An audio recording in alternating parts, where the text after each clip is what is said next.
This is a man-made crisis caused by Donald Trump. Are you angry? Oh yeah. Oh, I'm totally mad. There's no reason for it. This is absolute stupidity. This is a man-made crisis caused by Donald Trump. Period. American soybean farmers shot to themselves last year by vote for Trump, and this year the bullet hit them. Back in 2021, the Biden administration also shot to themselves, but this year that shot hit both Trump and the farmers. Soybean farmers now have both good and bad news. The good news, they had a great harvest this year. The bad news, they can't sell their soybeans. The beloved President Trump launched a global tariff war, but 60% of US soybean buyers are in China, the world's biggest soybean importer. So when Trump, the seller, decided to sanction his biggest buyer, it was bizarre to say the least. In response to Trump's economic bullying, China decided to stop buying US soybeans altogether.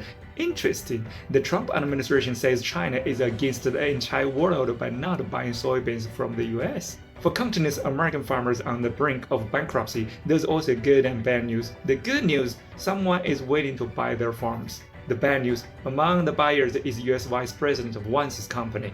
You never thought that would come, right? The farmers walked right into a trap that they helped set it themselves last year. Of course, some people suggested sending US soybeans to other countries first, then re-exporting to China. Unfortunately, they didn't expect Biden's 2021 move to make that impossible.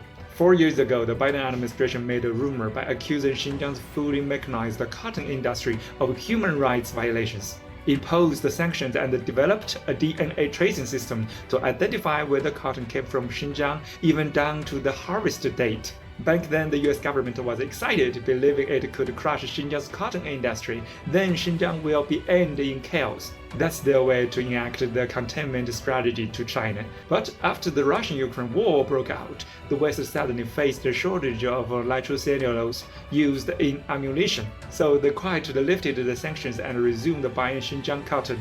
Ironically, China saw how well the US played the sanctions game and quickly developed its own soybean DNA tracing system. This means that re-exporting US soybeans to China through third countries is now useless. Every US soybean carries a DNA ID card. I think they never thought about that. Even the farmers who haven't gone bankrupt yet are deeply worried. What should they plan for next year? The equipment used for soybean farming doesn't always work for other crops. If they stop growing soybeans, what would they grow instead? And where will they get the money to buy new equipment? You may not know US agriculture has been heavily financialized. Farmers borrow from banks to plant, then repay the loans after harvest, then take new loans for the next season. Banks aren't stupid. They are no longer giving loans to soybean farmers. Mass bankruptcies are now inevitable. The Trump administration claims it will subsidize farmers, but who really believes that? Bailout's not going to do it. Bailout, unfortunately, we need the money. Once you lose a customer like China, can you ever get them back?